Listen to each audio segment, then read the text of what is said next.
আসসালামু আলাইকুম ওয়া রাহমাতুল্লাহি ওয়া বারাকাতুহু। দিন টিভির সময় দর্শকবৃন্দ, আপনাদের সবাইকে স্বাগত জানাচ্ছি আপনাদের প্রিয় অনুষ্ঠান দিনী সমাধানে। সর্বপ্রথম আমরা আল্লাহ রাব্বুল আলামিনের দরবারে শুকরিয়া আদায় করছি, আল্লাহ আমাদের সুস্থ রেখেছেন এবং আজকে এই প্রোগ্রামে উপস্থিত তৌফিক দিয়েছেন। প্রিয় দর্শকবৃন্দ, আপনারা যারা নিয়মিত আমাদের অনুষ্ঠান দেখেন, আপনারা জানেন অনুষ্ঠানটি আমরা সরাসরি সম্প্রচার করি ইকিউ স্টুডিও থেকে প্রতি সোমবার এবং মঙ্গলবার ইকিউ টাইম রাত 8:30টায়। এবং যেটা আমরা বলি প্রিয় দর্শকবৃন্দ, এই অনুষ্ঠানটি আমাদের সবার জন্য একটা অপরচুনিটি। আমরা এখান থেকে দিন শুনবো, দিন জানবো, কোরআন হাদিস আলোচনা শুনবো, আমাদের এলেমকে বৃদ্ধি করব, আমলকে পরিশুদ্ধ করার জন্য, যাতে আল্লাহ আমাদের সন্তুষ্টি থাকেন।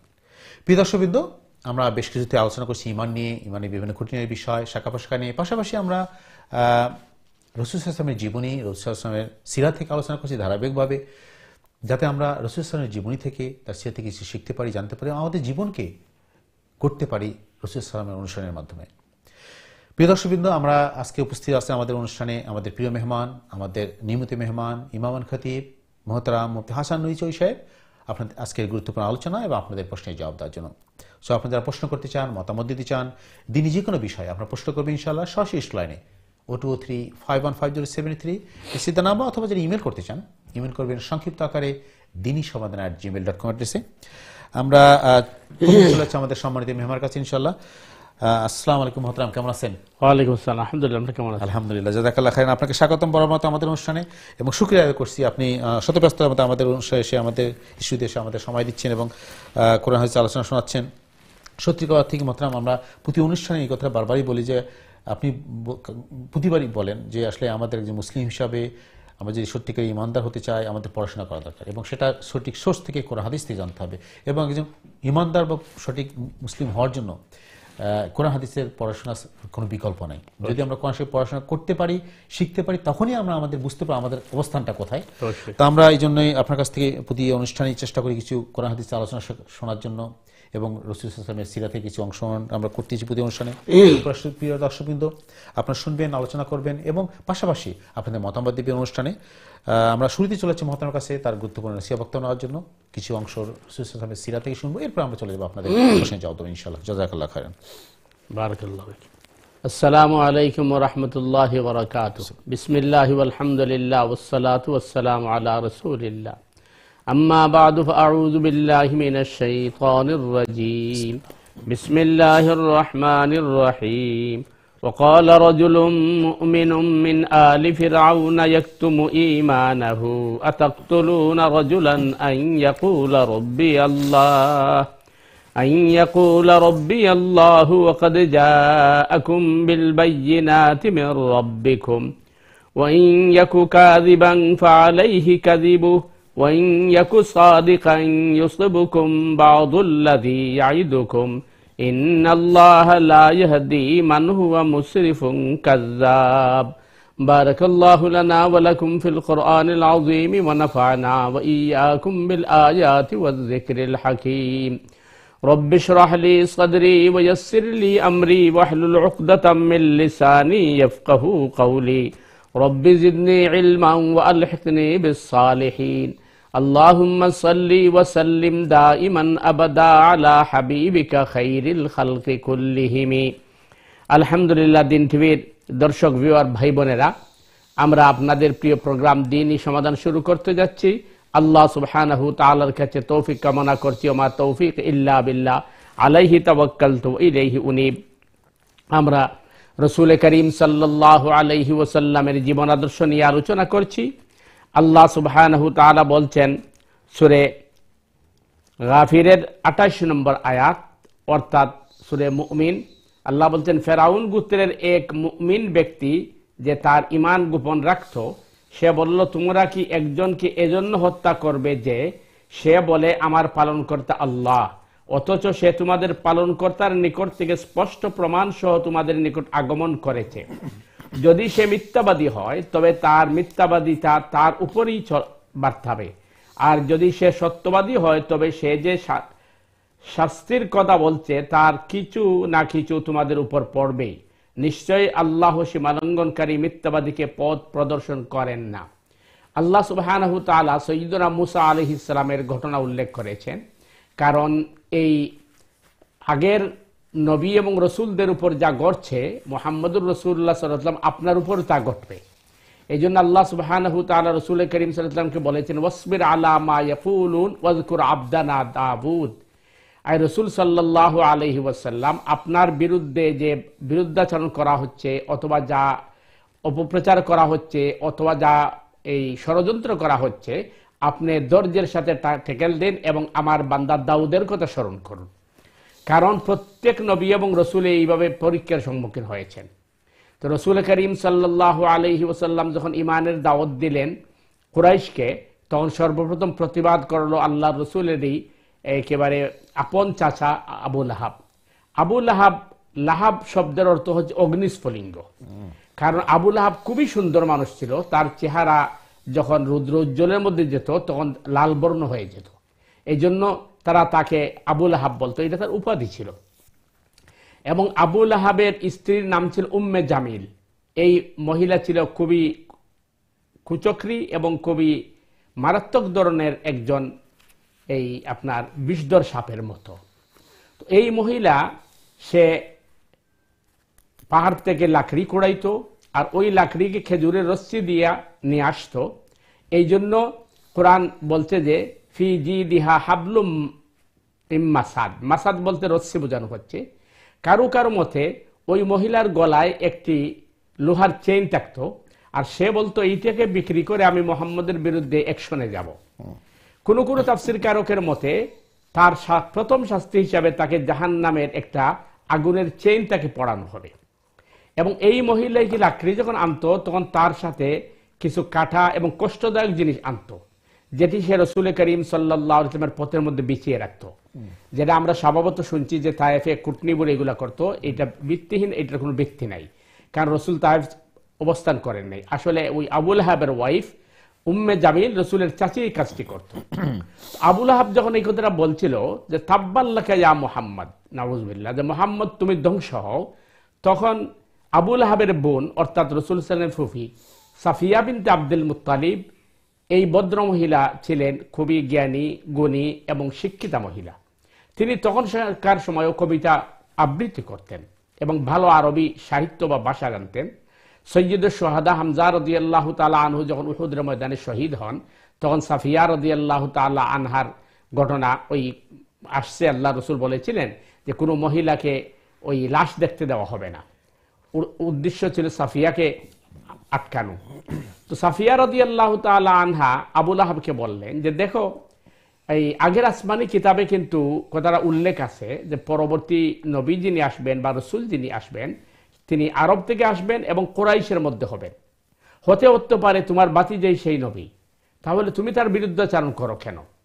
কারণ সে যদি বিজয়ী হয় সেটি আমাদের জন্য সুনাম বা আমাদের জন্য কিন্তু এটি আমাদের বড় ধরনের একটি পাওনা। তখন আবু লাহাব এই কথাটাকে এই বলে উড়িয়ে দিয়েছে, এটা মেয়েলি কথা, মেয়েদের আর কত বুদ্ধি হয়। তো সাফিয়া রাদিয়াল্লাহু তাআলা আনহা সর্বপ্রথম ইসলাম যারা গ্রহণ করেছিলেন, ইমান যারা আনয়ন করেছিলেন, তাদের মধ্যে একজন ছিলেন সৌভাগ্যবতী মহিলা। এই সাফিয়া রাদিয়াল্লাহু তাআলা আনহা প্রথম হিজরত করেছিলেন হাবশায়, আবিসিনিয়ায়, অর্থাৎ বর্তমান ইথিওপিয়া, যেটা নাজ্জাশীর দেশ ছিল।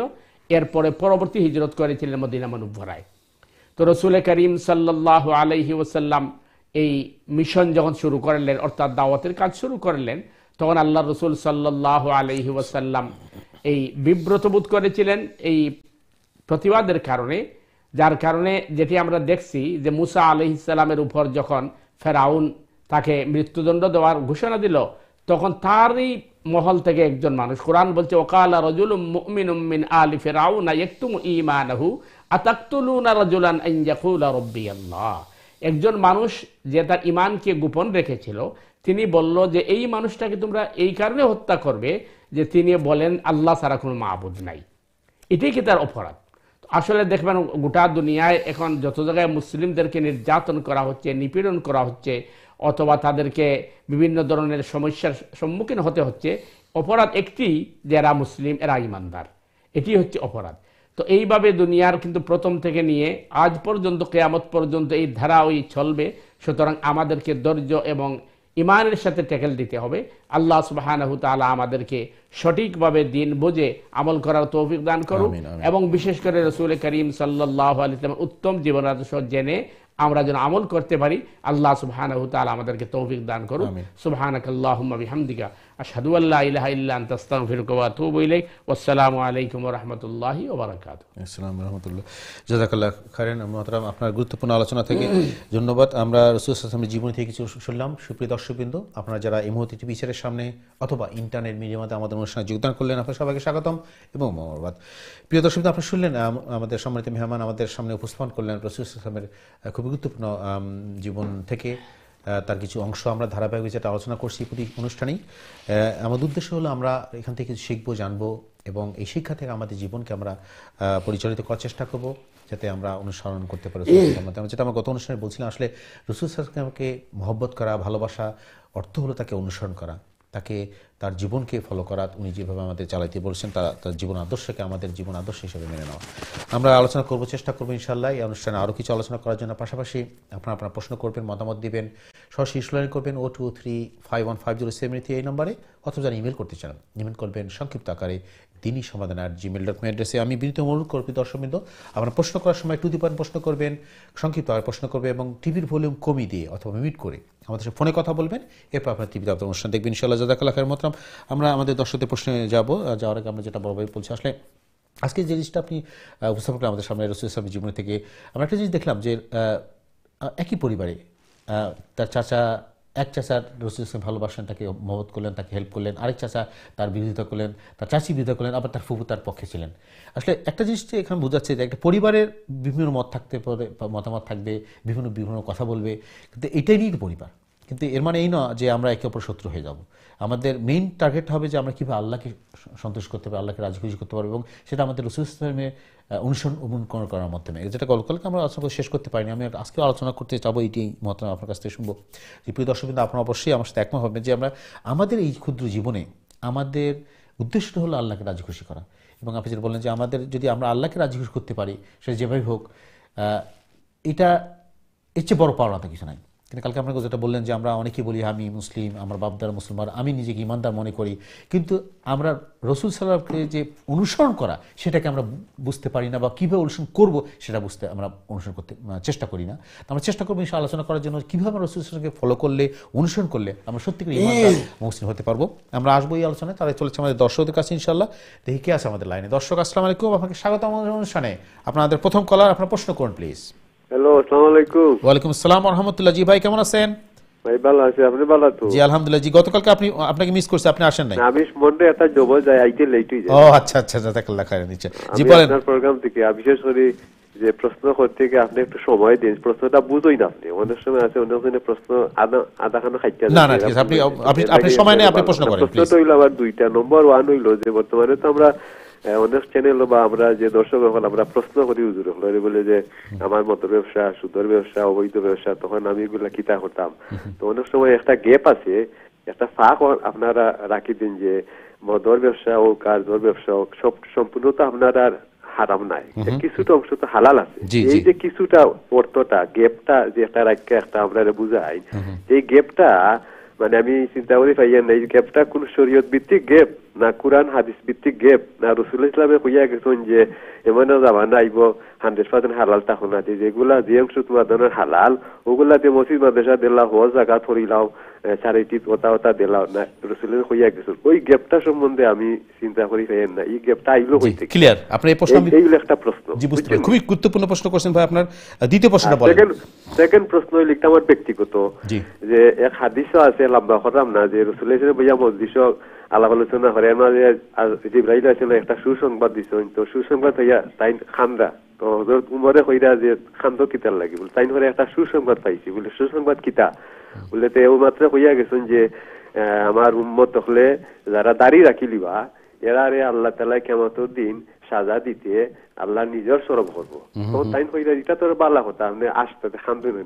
তাই আমি খান্দা ও কারণে যে আমার আল্লাহর যখন সরম করবো এই দাড়ি রাখা মানুষের সাজা দিতে, তখন আমি ওখানে লাগে খান্দাম যে দাড়ি রেখা যারা আমার উন্মত হলে কত গুনাহ করবো, বেইমানি করবো, মিছা সাক্ষী দিব, হতা করবো, এই সময় কিন্তু আমার উন্মত হলে সরম করতে নাইনি। ও প্রশ্নটা মানে আমি করলাম যে আমি তো দাড়ি রাখতাম, হবাল্লা হয়ে রাখতাম না। তখন আমি এই হাদিস মনে হইলে দাড়ি যে রাখতাম আর তাইনের হইয়া গেছেন যে বলে যে মিসামাত দান্দা মান্দা সাক্ষী এই সে আগর কতটা করা লাগবে দাঁড়িয়ে রাখলে তাই মানে সবকিছু সারিত তুই বলতে আমি এই দুইও কনফিউজ হইটা আমি করতাম মানে দাঁড়িয়ে রাখলাম না মানে আমি কিতা করতাম খুবই গুরুত্বপূর্ণ প্রশ্ন খুবই আপনি এই দুইটা প্রশ্ন আমার বুঝাইবা আসসালামু আলাইকুম জি ভাই আপনি আসলে আমাদের নিয়মিত অনুষ্ঠান দেখেন এবং আপনার কথার মধ্যে অনেক আপনি যে পড়াশোনা করেন আমরা বুঝতে পারি যে আপনার খুব চিন্তা ভাবনা নিয়ে আপনি প্রশ্ন করে আলোচনা করেন। ধন্যবাদ, শুকরিয়া আদায় করছি আপনার প্রশ্নের জন্য। আমরা একটু আলোচনা দিয়ে যাই মহতারাম, খুবই গুরুত্বপূর্ণ প্রশ্ন করছেন ভাই। প্রথম প্রশ্ন ছিল যে আমরা সুদের ব্যবসা, মদের ব্যবসা বা অবৈধ ব্যবসা যারা জড়িত, আমরা বলা হয় যে হ্যাঁ কিছু অংশ তো এখানে হালাল আছে বা কিছু অংশ ঠিক আছে আপনি অবৈধভাবে করলেন বা অন্যায় করলেন, এই যে কিছু অংশের মধ্যে এই যে গ্যাপটা, এটাকে সে কোরআন হাদিস মানে সেটাকে স্বীকার করে কিনা, কোরআন হাদিসের আলোকে এই গ্যাপটাকে আমরা অ্যালাউ করতেছি কিনা, এটা একটু জন্য বলতে। জি ভাই, আসল বিষয় যে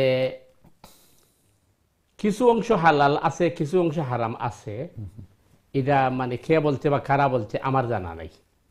তার কারণ হচ্ছে এই হারাম যেটি, এটা হারাম। যেমন আমাকে এক ভাই প্রশ্ন করেছেন যে আমি যদি রেস্টুরেন্টের কিচেনে কাজ করি তাহলে এটা আমার জন্য হালাল হবে কিনা। আমি বললাম অবশ্যই না। তার কারণ আপনি যদি কিচেনে কাজ করেন ওই টাকাটাই কিন্তু ক্যাশে যাচ্ছে এবং ওইটাই মালিকে গেছে যাচ্ছে, ওইখান থেকে আপনাকে বেতন দেওয়া হবে।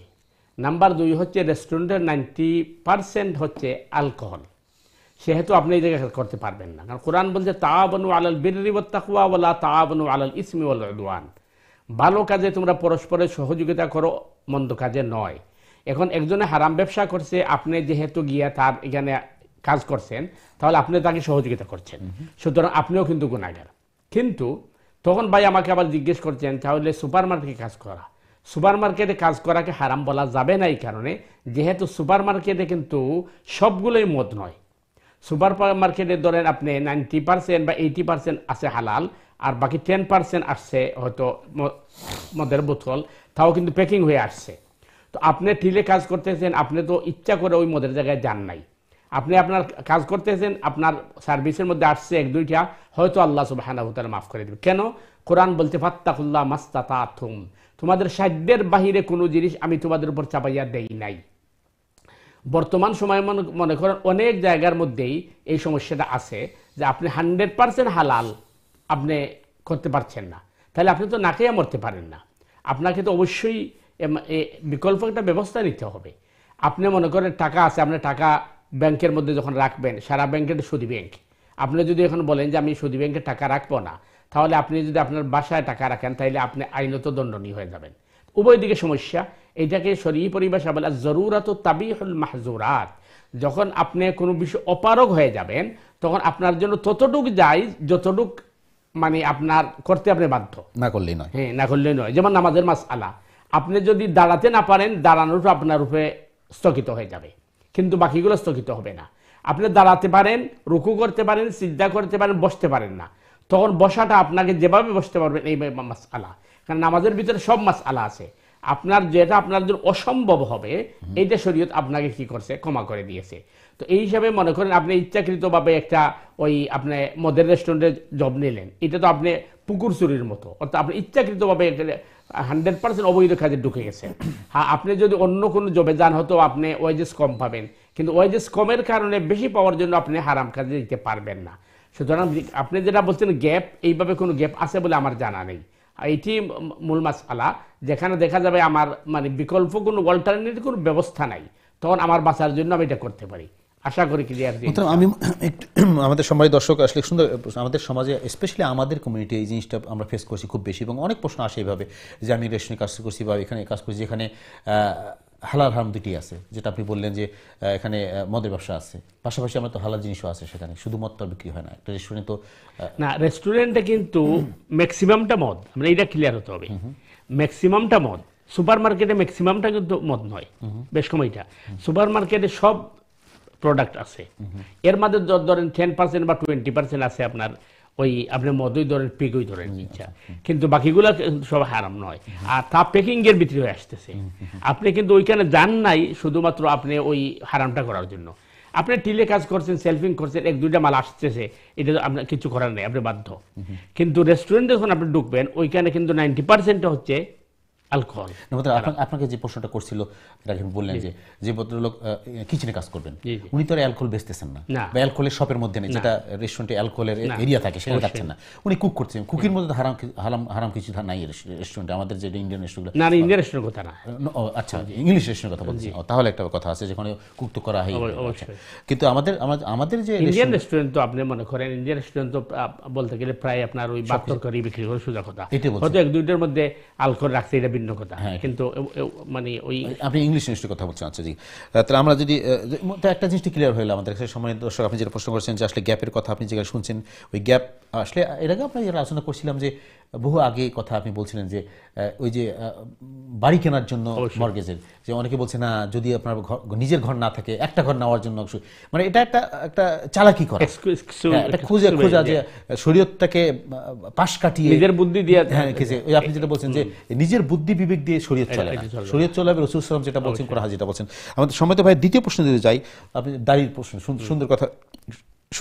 সুন্দর কথা বলছে, দাড়ি নিয়ে আমরা একটা আলোচনা ফিরে আসবো, প্রশ্ন নিয়ে আসি এরপর চলে যাবো একটু বিশ্ব আলোচনা করে, দাড়ি নিয়ে আমাদের অনেক কনফিউশন আছে। চলে যাচ্ছে আমাদের দর্শকের কাছে, দেখি কে আছে আমাদের লাইনে। সম্মানিত দর্শক আসসালামু আলাইকুম, আপনার প্রশ্ন করুন প্লিজ। সম্মানিত দর্শক আসসালামু আলাইকুম। হ্যালো, আসসালামু আলাইকুম ভাইয়া, কেমন আছেন? ওয়ালাইকুম সালাম হাজী সাহেব, আপনি কেমন আছেন? আমি ভালো আছি ভাই, আমি কুরাইশ বংশের একজন ছেলে, আপনাকে আমি দুইটা প্রশ্ন রাখবো, প্লিজ বলেন। রাখতে পারি? প্লিজ। হযরত শাহজালাল রাদিয়াল্লাহু আলাইহি সাল্লামকে এবং হযরত মুহাম্মদ সাল্লাল্লাহু আলাইহি সাল্লাম আমাদের প্রিয় নবীজিকে বিনা দায়রে আমি স্বপ্নে দেখছি, এটা হইল একটা। জি, আমরা মনে হয় আমাদের হাজী সাহেবকে হারিয়ে ফেলছি, আমরা সম্মানিত হাজী সাহেব, আমরা আসলে মনে হয় আমরা যান্ত্রিক ত্রুটির জন্য আপনি হারিয়ে ফেলছি, আপনি আবার ফিরে আসবেন ইনশাল্লাহ।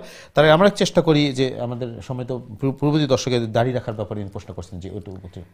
জি ভাই, আপনার দ্বিতীয় প্রশ্ন যেটা আপনি বলছেন যে আপনি শুনছেন কেউ যদি দাঁড়িয়ে রাখে তাহলে আল্লাহ সুবহানাহু তাআলা হাশরের ময়দান তাকে সম্মান করবেন, অথবা আল্লাহ সুবহানাহু তাআলা তাকে লজ্জাবোধ করবেন শাস্তি দিতে। তো সম্ভবত হাদিসটা এইভাবে নয়, কারণ দাড়ি রাখলেই যে তাকে আল্লাহ সম্মান করবেন তাইলে তো ভিন্ন ধরনের অনেক মানুষ দাঁড়িয়ে রাখে, এবং অনেক আমাদের দেশের একটা আক্তাররাও কিন্তু দাঁড়িয়ে রাখে। বিষয়টা হচ্ছে হাদিসে এইভাবে আসছে যে মানুষের বয়স যখন হবে ইমান অবস্থায়, একজন মুমিন মানুষ, তখন তার দাড়ি যখন সাদা হয় তখন আল্লাহ সুবহানাহু তাআলা এই বয়স্ক ইমানদারকে সম্মান করেন, এবং আল্লাহ সুবহানাহু তাআলা বলেন যে তোমার এই দাড়ি সাদা দাড়ি দেখে আমার লজ্জা লাগছে, আমি তোমার কথাকে ফিরিয়ে দিলাম না। এটি হচ্ছে হাদিসের পরিভাষা।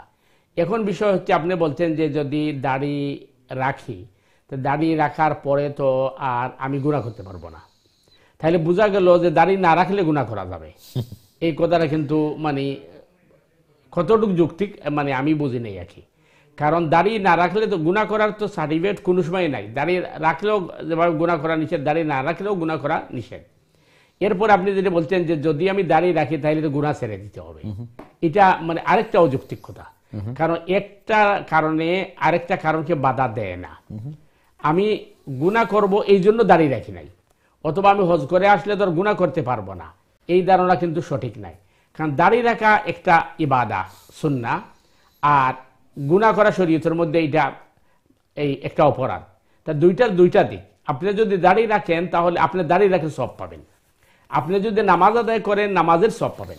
একজন মানুষ যদি সে 5 ওয়াক্ত নামাজ পড়ে আর নামাজ পড়ার পরে যদি এই মানুষে কোনো অপরাধ করে, তখন তাকে তো আর নামাজের জন্য জবাবদিহি করতে হবে না, সুতরাং তাকে জিজ্ঞেস করা হবে তুমি অপরাধ করলে কেন, তখন অপরাধের জবাব সে দিবে, এবং অপরাধটা যদি তার মানে আল্লাহর কাছে ক্ষমা পাওয়ার মতো হয় আল্লাহ ক্ষমা করে দিবে। কিন্তু সে যদি নামাজই না পড়ে, অর্থাৎ আমি এই অনেকে বলে যে নামাজও পড়ে আবার চুরিও করে, কারণ নামাজও পড়ে চুরিও করে, যিনি নামাজ পড়ে না উনার চেয়ে তো সে ভালো, কারণ সে তো অন্তত একটি ভালো কাজ করতেছে, হতে পারে নামাজ তাকে ফিরিয়ে আনবে, অথবা এই নামাজের মাধ্যমে তার তওবা হয়ে যেতে পারে। আর যে নামাজই পড়লো না সে তো তার তো ইমানই নাই। তো একইভাবে যদি আপনি বলেন যে দাড়ি রাখলে তো আর গুনাহ করা যাবে না, সুতরাং আমি মানে এখন দাড়ি রাখবো না, পরে ভালো মানুষ হয়ে যাব এরপরে দাঁড়িয়ে রাখবো, এটা কিন্তু মানে অযৌক্তিকতা এবং যৌক্তিক নয়। আমাদের সমাজে আরও কিছু মানুষ আছে, ওরা দেখবেন বিশেষ করে আমাদের সাবকন্টিনেন্টসে প্রায় মানুষ এই যে হজে যান বয়স্ক হওয়ার পরে, বুড়া হওয়ার পরে। তাদের যুক্তি হচ্ছে যে হজ করার পরে আমি তো আর গুনাহ করতে পারবো না। তাহলে বোঝা গেল হজ করার আগ পর্যন্ত গুনাহ করার সার্টিফিকেট ওনার কাছে আছে। এইগুলা একটা শয়তানি প্ররোচনা অথবা শয়তান আমাদের মধ্যে অশ্বাসা ঢুকাই দেয় মানুষের মধ্যে, যে একটা ভালো কাজ থেকে আমাদেরকে বিরত রাখার জন্য। এই জন্য আমি চেষ্টা করতে হবে যথাসম্ভব সব ভালো কাজের মধ্যে থাকা। আর মনে করেন আমি যথাসম্ভব, মানুষ হিসাবে ভুল হতে পারে, তওবা করব, আল্লাহ মাফ করে দিবেন। কারণ হাদিসের মধ্যে আসছে তোমরা যে 1000 বার তওবা করো, তওবাকে ভঙ্গ করো, তবুও আমি তোমাদেরকে মাফ করে দিব। কারণ আমি মাফ করে দিতে প্রস্তুত, কিন্তু গুনাহ মানে করতে পারবো না এই জন্য দাঁড়িয়ে রাখবো না, এটা সঠিক কথা নয়।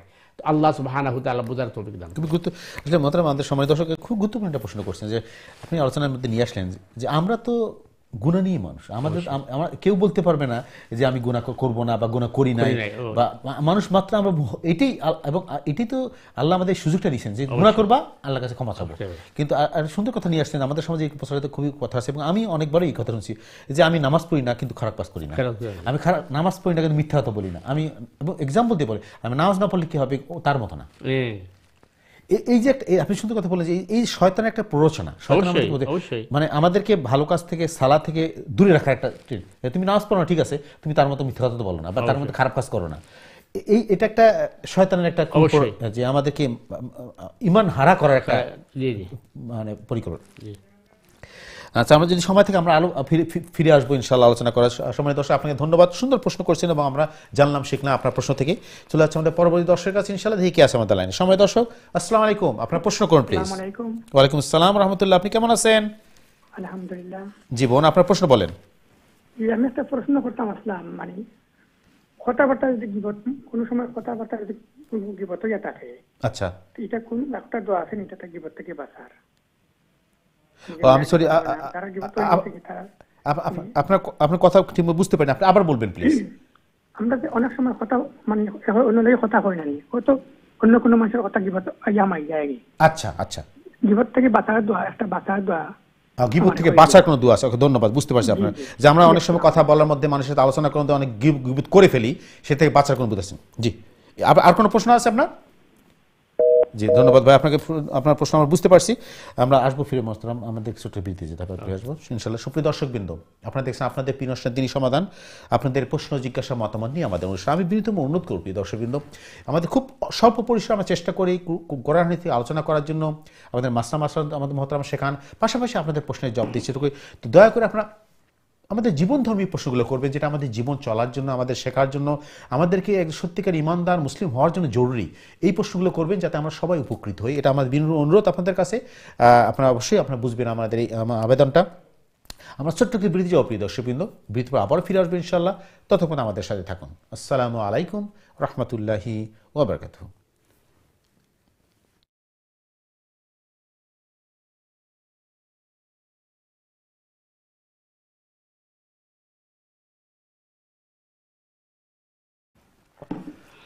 আসসালামু আলাইকুম রহমতুল্লাহি ওয়া বারাকাতুহু। দিন টিভির সময় দর্শকবৃন্দ, বিরতির পরে আবার আপনাদের স্বাগত জানাচ্ছি আপনাদের প্রিয় অনুষ্ঠান দিনী সমাধানে।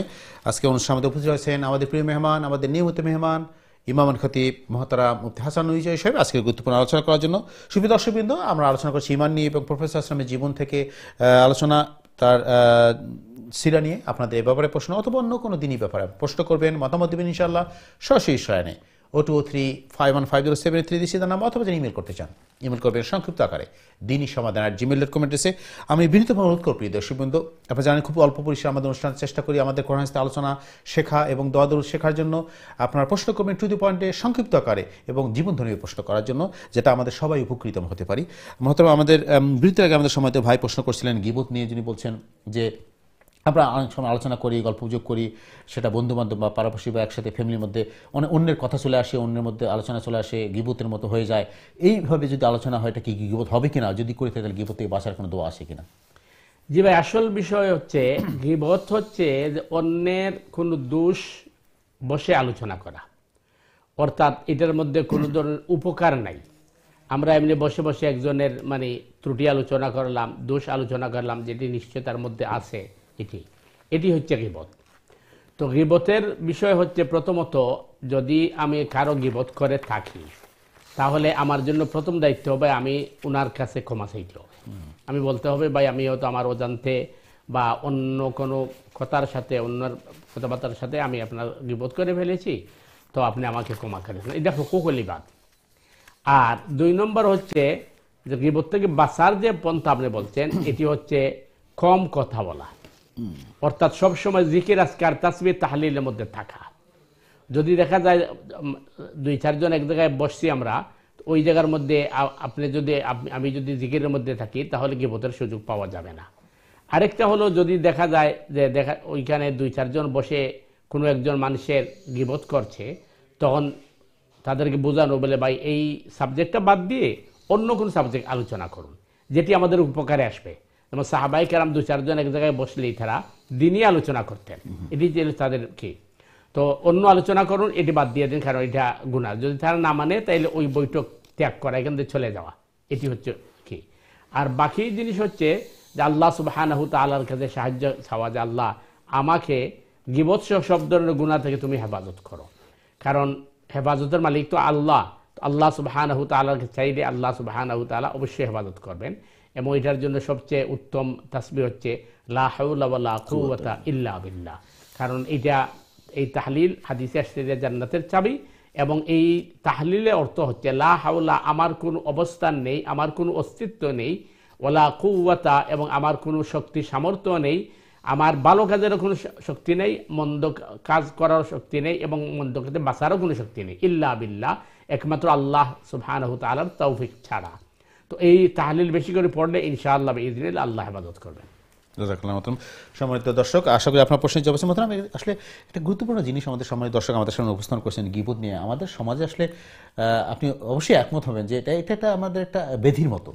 আমরা নিজেকে নিয়ে যত না আলোচনা করি তার চেয়ে অন্যকে নিয়ে আলোচনা করি বেশি, অন্যের দোষ ত্রুটি নিয়ে খুঁজি বেশি, অন্যের সমালোচনা করি বেশি। এটা একটা ব্যাধির মতো আমাদের সমাজে, আমাদের মধ্যে আছে। আল্লাহ আমাদের মাফ করুক। আমাদের সময় যদি থাকে আমরা চেষ্টা করবো আলোচনা করার জন্য আসলে গীবত কত বড় একটা অন্যায় গুনাহ, এবং আমরা কীভাবে এখান থেকে বাঁচবো, আমাদের বাঁচার উপায়টা কি পদ্ধতি আমাদের রাসূল আমাদের শিখেছেন, আমরা চেষ্টা করবো। সবই দর্শকবৃন্দ অবশ্যই আপনারা আমাদের সাথে থাকবেন, প্লাস আপনারা প্রশ্ন করবেন। চলে যাচ্ছে আমাদের পরবর্তী দর্শকের কাছে, দেখি কে আছে আমাদের লাইনে। সময় দর্শক, আসসালামু আলাইকুম, আপনার প্রশ্ন করুন প্লিজ।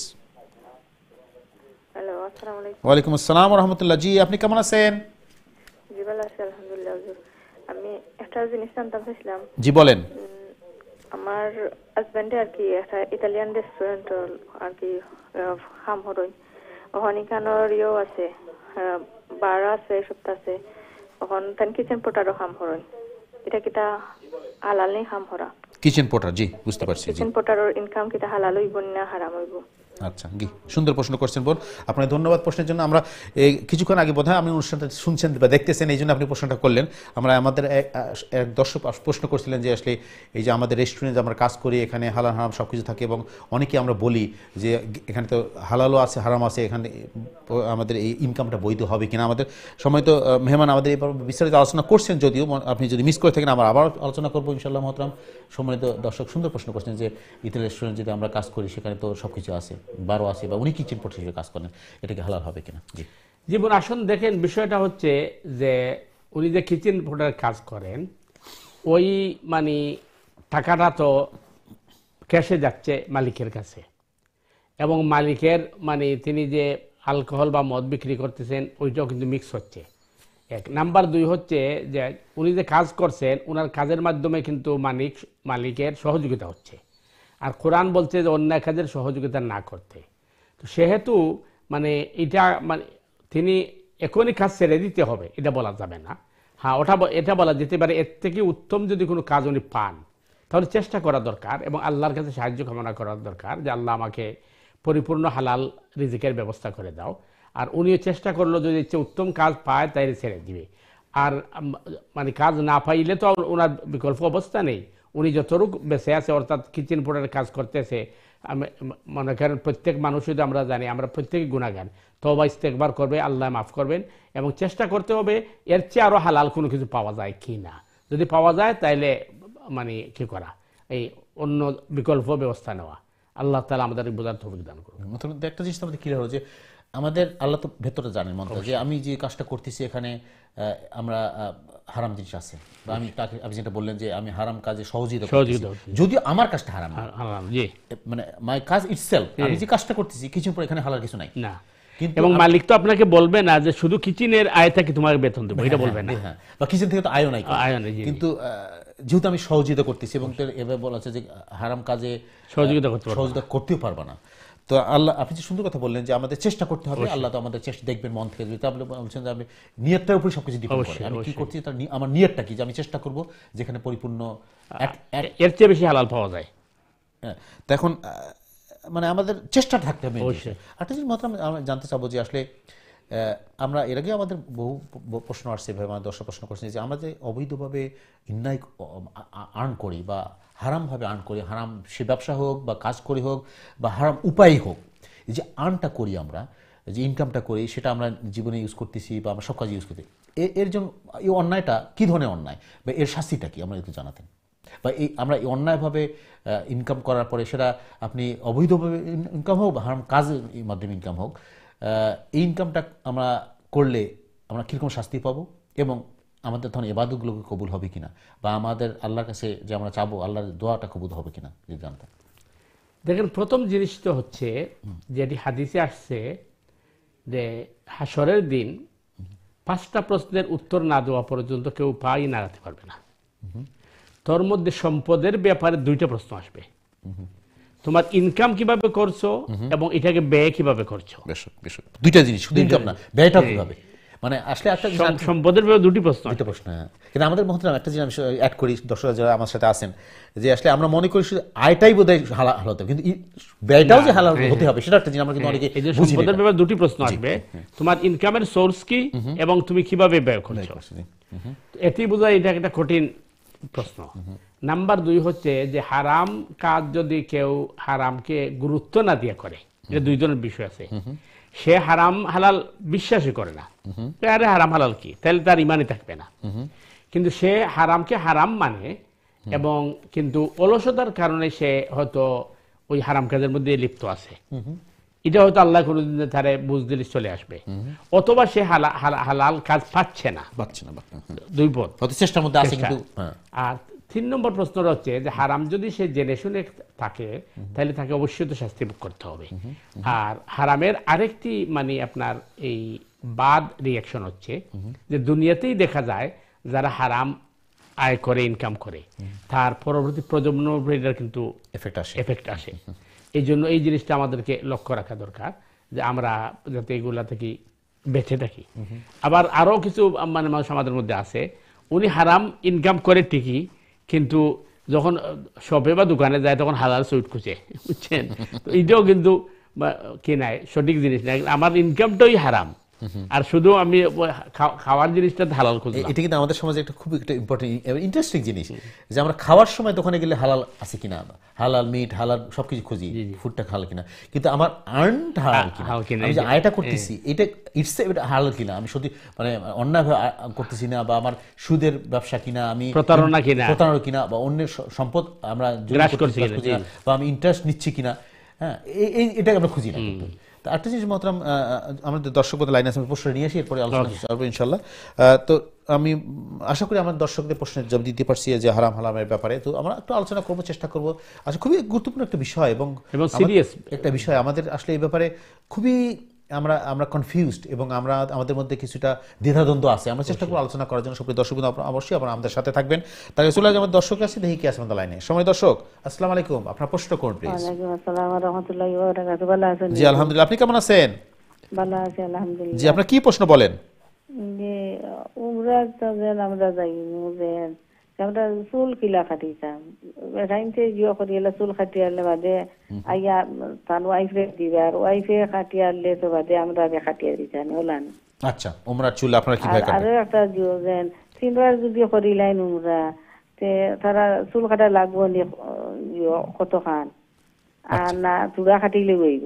আচ্ছা, জি বুঝতে পারছি। জি, আর আতর যেন পয়লা আঙ্গুলের অত খান কাটিতাম, দাগ একটা যেন আছে, অত খান দরিয়া খাটিতাম চুল না আরো বেশ খাটিতাম কত আচ্ছা খান। যে আমরা চেষ্টা করবো এটা বিস্তারিত আলোচনা করার জন্য, আপনি যেন বুঝতে পারেন যে কিভাবে চুল কাটতে হবে এবং ছিল। জি আপনাকে ধন্যবাদ আপনার প্রশ্নের জন্য, জাযাকাল্লাহ খাইরান। জি মোহতারাম, জি ওকে ওকে, আসসালামু আলাইকুম ওয়া জি আপনি দোয়া করুন। রাহমাতুল্লাহি জি। ওয়া বারাকাতুহু। যে উমরার পরে চুল কাটার মাসআলা হইল, যদি পুরুষ হয় তে মুহাল্লিকিনা রুউসাকুম ওয়া মুকাসসিরিনা লা তাখাফুন।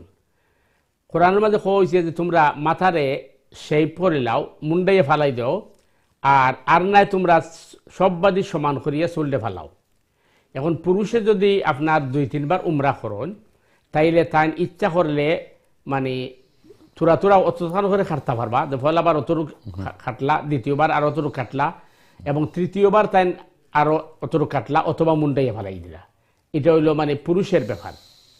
আর যদি তাই প্রথমবার ওই আপনার মাথারে শেভ করিলেন বা সাঁচি লাইন, তাহলে যতবার উমরা করবা ওটার উপরেই আবার কিন্তু তাই কি চালাইতে হইবা, ব্লেড চালাইতে হইবা। এটা সেলুনে গেলে তারা করিয়া দিব, কারণ উমরার বাদে মাথারে আবার শেভ করে, যেহেতু প্রথমবার তাই শেভ করেছেন, বাদের বার স্কিনের উপরে দিয়েছেন চালাইতে হইবা। মা বইন হলের মাসলা হইছে যে উমরা করার বাদে আপনি নিজে আপনার চুল কাটতে পারবা, অথবা অন্য কোনো মহিলায় আপনার চুল কাটতে দিতে পারবা, অথবা আপনার হাজবেন্ড বা আপনার মাহরাম কোনো লোক যেন থাকবা তাই আপনার চুল কাটতে পারবা। এখন আপনি যদি নিজে আপনার চুল কাটতে হয়, তাইলে আপনি হোটেলে আওয়ার বাদে সব চুলটা আপনি সামনে দিয়ে নিবা, সব চুলটা সামনে দিয়ে নিয়ে এইভাবে মুঠ ধরবা। মুঠ ধরিয়া আপনি 1 আঙ্গুল বা 2 আঙ্গুল পরিমাণ কাটি লিবা, যেটা আপনি দেখাইছেন ও দাগ পর্যন্ত কাটতে পারবা। এখন যদি আপনি 3 বার উমরা করেন, তাইলে 3 বারে কিন্তু 3 অতটুক যাইব আপনার। প্রথমবার যদি 1 আঙ্গুল কাটলা, দ্বিতীয়বার আরো 1 আঙ্গুল, এরপরের বার আরো 1 আঙ্গুল, এই 3 আঙ্গুল। এখন নিজে যদি নিজের চুল কাটন, তাহলে চুলটা সামনে দিয়ে আনিয়া আপনি এইভাবে ধরিবা আপনি মানে 1 আঙ্গুল পরিমাণ কাটি লিবা। আর যদি অন্য কোনো মহিলায় আপনার চুল কাটিয়া দেন, তাইলে তো পিছনের দিকে দেন কাটতে পারবা, অথবা আপনার হাজবেন্ড অথবা মাহরাম কোনো পুরুষের যদি চুল কাটিয়া দেন, তাইলে কাটতে দিতে পারবা, কোনো অসুবিধা নেই। তাইলে মা বোন লাগে নিজে নিজের চুল কাটতে পারবা, অথবা অন্য কোনো মহিলা কাটতে দিতে পারবা, অথবা আপনার হাজবেন্ডে বা মাহরামে কাটতে দিতে পারবা। নিজে কাটলে সামনে দিয়ে আনবা, আনিয়ে আপনি ও যে দাগ দেখাইছেন অতটুক পর্যন্ত কাটতে পারবা, অথবা এর ডবলও কাটতে পারবা। 3 বার করলে আপনি মনে করবে 1 আঙ্গুল করে কাটলে 3 আঙ্গুল কাটা হইব। আশা করি ক্লিয়ার আছে ইনশাআল্লাহ। আমরা বিস্তারিত আলোচনা করলাম। সময় দর্শক, আশা করি আপনার প্রশ্ন বুঝতে পারছেন। এরপর আপনার কনফিউশন থাকলে আবার ফিরে আসবেন ইনশাআল্লাহ। আমরা চেষ্টা করবো আপনার প্রশ্নের জবাব দেওয়ার জন্য। চলে যাচ্ছে আমাদের পরবর্তী দর্শক আছে ইনশাআল্লাহ। দেখি কে আছে আমাদের লাইনে। দর্শক আসসালামু আলাইকুম, আপনার প্রশ্ন করুন প্লিজ। হ্যালো ভাই, আসসালামু আলাইকুম। ওয়ালাইকুম সালাম। জি ভাই, আমি আমার এটা আপনার প্রোগ্রাম আমি দেখি খুব ভালো লাগে। আলহামদুলিল্লাহ, জাযাকাল্লাহ খাইরান। জি বলেন। অন্য চ্যানেলে এবেলা 2-3 বার ফোন করি না, আমি এই হুজুরের কাছে ফোন করি কি তাহলে না। ওই যে আমার একটা ব্যক্তিগত প্রশ্ন করছিলাম দাড়ি সম্বন্ধে, আসলে করছি আমি ব্যক্তিগত, আসলে যদি আমি ব্যক্তিগত হয়ে হই না এটা অন্য পর্যায়ে যাইতে পারে না। এই যে গুনাহ তো সব সময় করলাম, গুনাহ আছে কিছু আছে তাই না। আমার প্রশ্ন আছে যে দাঁড়িয়ে কেন ওটা গিবত করি, মিশামাত মাতি, অন্য সাক্ষী দেয়া, ক্ষতি করি, ওই ধরনের গুনাহ কি গুনাহ তেমনি আমিও করো, আপনি করো, সবই করতাম। এই গুনাহ না, ও গুনাহ রসুলের হয়েছেন যে রসুল ও গুনার কথা।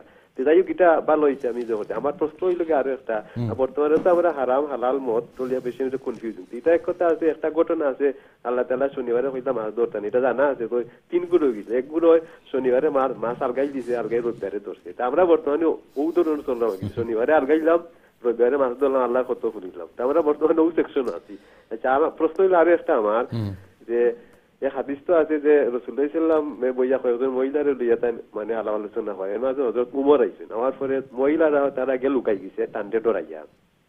তো হযরত উমরে জিজ্ঞাসা করলা যে এরা কেন আমারে তারা লুকিয়ে ডরাইলো। তাই কইলা যে তুমি তোমারে তারা ডরাইছে, তোমারে তারা মানে। তো তাই কইলা যে আমারে তারা কেন মানতো, মানতো আপনারে ডরাইতো, আপনারে মানতো, আপনারে রেসপেক্ট করতো। তো রাসূলুল্লাহ কইলা বলে যে না, তুমি তো মানে যারে কথা হইলা, যার ভুল হয়, যার তুমি একবারে ফটাফট সামনাসামনি কথা হইলা, অনেক সময় শরমও দিলা, মানে তুমি কথাবার্তা হইতে আগে তুমি সবকিছু মানে খুলাসা হইলাও, এর লাগি তারা ডরাইয়া গেছে। তুমি কোনটা কইলা হইয়া তারা ডরাইয়া গেছে কি। তো আমার এই প্রশ্ন হইলো যে হযরত উমরের তো এইরকম কথাবার্তা হওয়ার পরেও তাই দুনিয়ায় থাকতে বেতন সার্টিফিকেট পাই দিছেন, এই ধরনের তাই গরম হইও। আমরা মাঝে তো অনেক মানুষ আছে এই ধরনের যে উচিত কথা ফটাফট হইলাই, সরম টরম বুঝে না, সরম দেলাই, সেই আমার একটা মানে একটা কালচার, মানে একটা অভ্যাস যে আমি ওলা সে যদি ভুল করে বা অন্য কিছু করে আমি লগালো এটা শেষ করিলাই, মানে সামনাসামনি শেষ করিলাই, সরম টরম বুঝি না, আমি এটা লুকাইয়া রাখি না। এই যে একটা আমি এই ধরনের করি, এটা কিন্তু আমার করা ঠিক আছে বা বা আরেকজনে অনেকজনে এই ধরনের ঘটনা করেন, এগুলা কথা ঠিক আছে, বুঝতে পারছি যে সরাসরি ইন্টারাকশন করা আর কি, মুখে মুখে বলে দেওয়া, সামনে বলে দেওয়া কি অনলাইন। জি, বুঝতে পারছি আপনার প্রশ্ন ক্লিয়ার ভাই আপনার কাছে। ধন্যবাদ, আপনি আবার ফোন করছেন এর জন্য, জাযাকাল্লাহ খাইরান। আসলে আপনার কথাটা খুবই সুন্দর যে আমাদের সমাজে আমরা অনেকেই কিছু করি আমরা, যেটা আসলে আমাদের জানা দরকার একজন সত্যিকারই ইমানদার হওয়ার জন্য, মুসলিম হওয়ার জন্য আমাদের কোনটা করা উচিত কোনটা করা উচিত না। এই জন্য আমরা প্রতি অনুষ্ঠানে চেষ্টা করছি আমাদের রাসূল সাল্লাল্লাহু আলাইহি ওয়াসাল্লামের সিরা থেকে, জীবনাদর্শ থেকে কি ধারাবাহিক আলোচনা করার জন্য, যাতে আমরা কিছু শিখতে পারি। চলে যাচ্ছি মহতারামের কাছে। জি মহতারাম। জি ভাই, প্রথম বিষয় যেটা আপনি মানে আগে কইছেন এটা আমরা বুঝছি, কারণ আমি একটা কথা হইতে হইলে আমি আমার দিকে সম্বোধন করতে বলবো, আর না তো এটা সুন্দর হয় না। তো বিষয়টা হইছে যে এই একজন মানুষে দাঁড়িয়ে রাখার পরে যদি প্রতারণা করে, মিথ্যা কথা হয়, এটা তো সুন্দর জিনিস নাই, কিন্তু এর অর্থ এটা নাই যে এর উপরে উচিল্লা করিয়া আরো জনে দাঁড়িয়ে রাখতো না।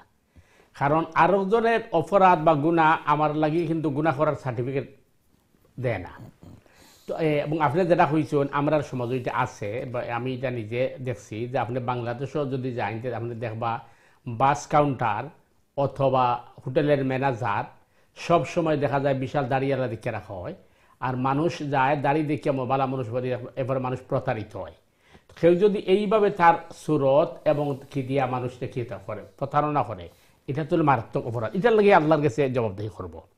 এর কারণে হাদিসের মধ্যে আইছে আল্লাহ সুবহানাহু তাআলা মানুষের আকার আকৃতি এবং তার সুরত দেখতা নাই, আল্লাহ দেখবা তার অন্তরের অন্তঃস্থল কোন জিনিস আছে। সুতরাং মানে আকার আকৃতি সুরত দিয়া মানুষের দুকা দেওয়া যাইব, আল্লাহর দুকা দেওয়া যাইত নাই। ইন্নাল্লাহা লা ইয়ানজুরু ইলা সুওয়ারিকুম ওয়া ইলা আজসামিকুম, যে আল্লাহ সুবহানাহু তাআলা মানুষের তার আকার তার সুরত এবং তার আকৃতি দেখতা নাই, দেখবা তার অন্তর অন্তঃস্থল কি, ওয়ালাকিন ইয়ানজুরু ইলা কুলুবিকুম, তার অন্তর অন্তঃস্থল কি আছে। তো যারা এইগুলো প্রতারণা করে এটা তো বাদ জিনিস, এটার উপরে উচিল্লা করে আরো জন এটা হইতে পারতো না যে দাঁড়িয়ে রেখে যখন মিছা পারতো না, আমি এর দাঁড়িয়ে রাখলাম না। মানে আমরা আরো দিন আলোচনা করছি, অনেক ভাই আছে আপনি দিকে এলে ভাই নমাজও জানি না, এখানে ওই নমাজে গিয়ে কি করবা, মসজিদ কমিটির মাঝে খালি মাইল, মসজিদ কমিটি মাইল করলে তার জবাব হে দিব, তুমি তো এটার এক্সকিউজ বানাইয়া নমাজ বাদ দিতে পারো না। যাই হোক, 2 নম্বর যে বিষয়টা হয়েছেন, 2 নম্বর বিষয়টা হইল হাদিসটা হইল ও ধরনের রসুল করিম সাল্লাল্লাহু আলাইহি ওয়াসাল্লামের কাছে কিছু মা বোন যখন দিন সম্পর্কে জানার লাগি গেছেন, তো তারা এখানে বইয়া আলোচনা করছেন। এমন সময় উমর রাদিয়াল্লাহু তাআলা আনহু দরজাত নক করছেন, সালাম করার বাদে খুঁজলি ইয়া রাসূলুল্লাহ আমি ভিতরে আইতাম, পারমিশন চাই। আল্লাহ রাসূল পারমিশন দিয়েছেন। যখন উমরের আওয়াজ শুনছেন তখন মহিলা হল পর্দার আড়ালে গেছেন। তো পর্দার আড়ালে যাওয়ার বাদে যখন উমর রাদিয়াল্লাহু ঢুকছেন তখন দেখছেন আল্লাহর রাসূল সাল্লাল্লাহু আলাইহি ওয়াসাল্লাম আসরা। তখন উমরে জিজ্ঞেসেন ইয়া রাসূলুল্লাহ আপনার বড় খুশি লাগে। আল্লাহ রাসূল কইছেন উমর এতক্ষণ পর্যন্ত মহিলা হল আমার কাছে দিন জানাতে তোমার আওয়াজ শুনে তারা পর্দার আড়ালে গেছে কি। তখন রসুল করিম সাল্লাল্লাহু আলাইহি ওয়াসাল্লাম উমর রাদিয়া হলো ইয়া রাসূলুল্লাহ আমার তারা বয় করিয়া পর্দার আড়ালে যাইবা, এখানে এর চেয়ে তো বেশি সম্মান আপনারে করা দরকার। তো আসল বিষয় হইছে যে রসুল করিম সাল্লাল্লাহু আলাইহি ওয়াসাল্লাম আল্লাহর রহমতের সাগর বানাইয়া দুনিয়া দিছিলা, এর কারণে মানুষ সহজে আল্লাহ রসুলের কাছে খুব ক্লোজ হয়েছিল এবং খুব কি হয়েছিল। তখন যখন উমর রাদিয়াল্লাহু কথা কইছেন ইয়া রাসূলুল্লাহ যে আমার আওয়াজ শুনে মহিলা সকল পর্দার আড়ালে যাইত, কেন আল্লাহ রসুলের প্রতি উত্তরে কইছেন উমর কি তুমি জানো তুমি যে রাস্তা দিয়ে যাও এই রাস্তায় শয়তান পর্যন্ত ভয় পায়। এর অর্থ এটা আছিল না যে উমরে মানুষের সামনাসামনি সরব দিতা, এর অর্থ হইল ওটা যে উমর রাদিয়াল্লাহু সবসময় হকের উপরে থাকতা। এটা ছিল উমরের সবচেয়ে বড় জিনিস। কারণ আবু বকর সিদ্দিক রাদিয়াল্লাহু তাআলা আনহু তার খেলাফত কালের পরে যখন তাই পরামর্শ রয়েছে তার মধ্যে খলিফা হারে বানাইবা, প্রত্যেক সাহাবী কইছেন ইয়া রাসূলুল্লাহ উমরে যদি বানাই আমিরুল উমরে যদি বানাই তাহলে আমার অবস্থা খারাপ হয়ে যাবে, কারণ উমরের যে গুসা। তখন আবু বকর সিদ্দিক রাদিয়াল্লাহু কইছেন আমি নরম আসলাম এর লাগি উমর গরম, আমি যখন থাকতাম না উমর নরম হয়ে যাবা। উসমান রাদিয়াল্লাহু তাআলা আনহু যখন জিজ্ঞাসেন উমরের ব্যাপারে তোমার মত কেটা, উসমান রাদিয়াল্লাহু কইছেন যে আমিরুল মুমিনিন এই ব্যক্তিটার ব্যাপারে আমার ধারণা তার বাহিরের বাহ্যিক অবস্থার চেয়ে তার অন্তর অনেক ভালো। এই ছিল উমরের ঈমান। উমর রাদিয়াল্লাহু আসলে মানে খুবই কেয়ারলেস স্ট্রেট ফরওয়ার্ড আসলা, এমনকি এত গরম হওয়ার বাদে উমর রাদিয়াল্লাহু তাআলা আনহুরে মসজিদ নববীর দাঁড় করাইয়া যখন মাইসি জিগাই দিছে যে প্রত্যেকে চাদর ফাইলে একটা করে আপনি 2টা ফাইলা কয়, অথবা মহিলা উমর রাদিয়াল্লাহু তাআলা আনহুরে মিম্বরের মধ্যে দাঁড় করাইয়া জিগাই দিছে যে আপনি এই মোহরের ব্যাপারে আপনি কৃপণতা করলা কেন। উমর রাদিয়াল্লাহু আসলা একজন হকপন্থী এবং অত্যন্ত আপনার স্ট্রেট ফরওয়ার্ড, তবে তাই কোনো ধরনের মানে অন্যায়ের আশ্রয় নিতে না। এখন প্রশ্ন হইল যে মানুষের আপনার এই চৌকে চৌকে শরম দেওয়া অথবা তারে সরাসরি শরম দেওয়া, এটা শরীয়তে এলাও করে কিনা? প্রথম আমরা আলোচনা ফিরে আসবো ইনশাল্লাহ। এটা আমার জানা দরকার আছে। আমরা অনেক সময় এই কাজটা করি অনেকে, যে আমরা মানুষকে ডাইরেক্ট কিছু বলে দিই, এটা কি আসলে বৈধ কিনা বা বললে কীভাবে বলা উচিত, আমরা চেষ্টা করবো। প্রিয় দর্শক, আশা করি আপনি আমাদের সাথে থাকবেন। আমরা ছোট্ট একটু বিরতি যাব, বিরতির পরে আবার চেষ্টা করবো আমার বিরতি আলোচনা করার জন্য। আপনি খুব গুরুত্বপূর্ণ প্রশ্ন করেছেন সম্মানিত দর্শক, আমাকে ধন্যবাদ জানাচ্ছি, শুক্রিয়া আদায় করছি প্রশ্নের জন্য। সুপ্রিয় দর্শকবৃন্দ, আমরা ছোট্ট একটু বিরতি যাচ্ছি, বিরতির পর আবারও ফিরে আসবো ইনশাল্লাহ আপনাদের প্রশ্নের জবাব দেওয়ার জন্য। ততক্ষণ আমাদের সাথে থাকুন। আসসালামু আলাইকুম রহমতুল্লাহি ওয়া বারাকাতুহু।